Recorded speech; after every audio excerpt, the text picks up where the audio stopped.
Assalamualaikum warahmatullahi wabarakatuh. Perkenalkan, nama saya Sundari, NPM 1903090059. Di sini saya akan menjelaskan mengenai pendidikan nilai.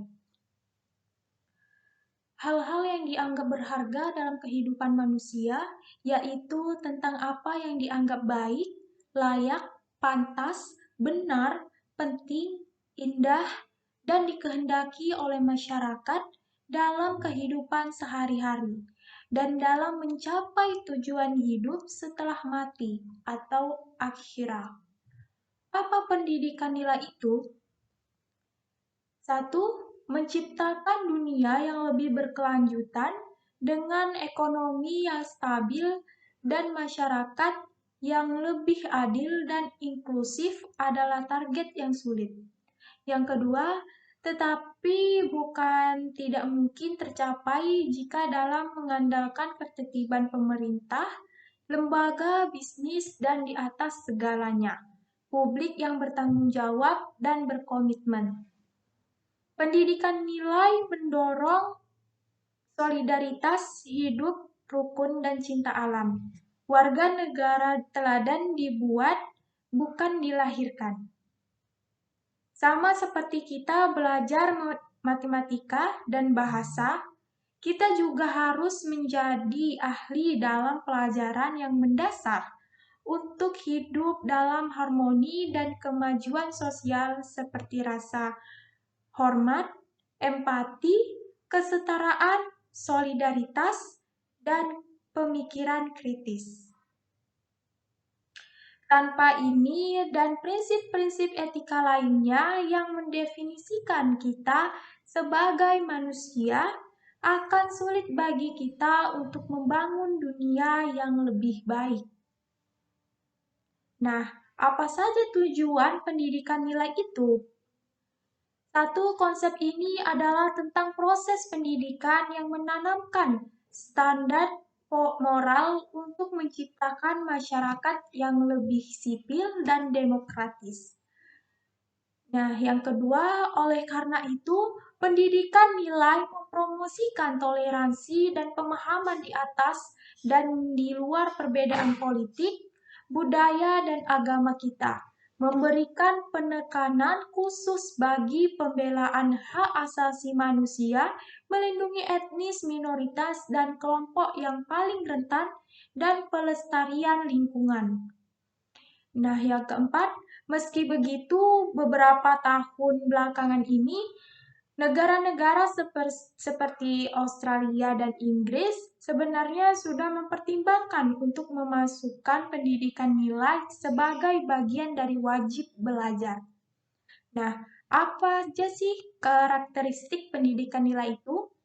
Nah, yang pertama, baik pendidikan tradisional maupun pendidikan nilai sangat penting untuk pengembangan pribadi dan keduanya membantu kita menentukan tujuan hidup kita. Yang kedua, tetapi sementara yang pertama mengajarkan kita tentang pengetahuan sosial, seperti yang saya sampaikan tadi, ilmiah dan humanistik, yang kedua melatih kita untuk menjadi warga negara yang baik. Yang ketiga, berbeda dengan pendidikan tradisional, dalam pendidikan nilai tidak ada pembedaan antara apa yang terjadi di dalam dan di luar kelas. Nah, yang keempat, pentingnya pendidikan nilai telah mendorong banyak negara memperkenalkan mata pelajaran seperti pendidikan untuk kewarganegaraan. Nah, selanjutnya, organisasi pendidikan, ilmu pengetahuan, dan kebudayaan Perserikatan Bangsa-Bangsa atau UNESCO juga melakukan penilaian global sebagai bagian dari tujuan pembangunan berkelanjutan atau SDGs terhadap tingkat implementasi pendidikan kewarganegaraan global atau Global Citizenship Education atau GCED. Dalam kebijakan pendidikan nasional, rencana dan program pelatihan guru, dan penilaian siswa. Nah, apa nilai pendidikan utama?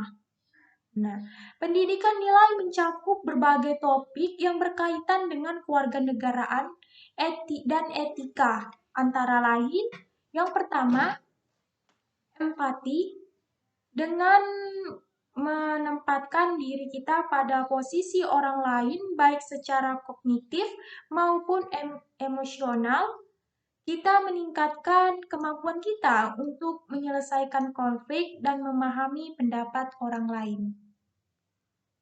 Nah, yang kedua, kesempatan yang sama, di mana prinsip bahwa kita semua sama adalah salah satu pilar demokrasi dan lebih dari itu menumbuhkan inklusi sosial dan kehidupan masyarakat. Nah, yang ketiga, menghargai lingkungan. Pendidikan nilai membuat kita sadar akan konsekuensi dari tindakan kita di planet ini dan menanamkan dalam diri kita rasa hormat terhadap alam. Yang keempat, peduli kesehatan. Kita perlu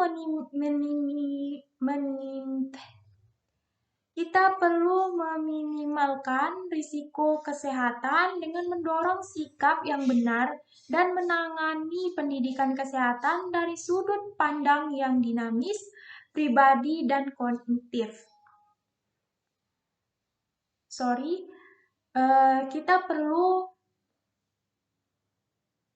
Kita perlu meminimalkan risiko kesehatan dengan mendorong sikap yang benar dan menangani pendidikan kesehatan dari sudut pandang yang dinamis, pribadi, dan kolektif. Nah, selanjutnya, berpikir kritis. Cara berpikir ini membuat kita lebih analitis dan jeli, mengajarkan kita untuk mengenali informasi yang berkualitas dan membantu kita memecahkan masalah. Nah, bagaimana sih metodologi pendidikan nilai? Nah, saat ini ada dua teori berbeda tentang sifat nilai.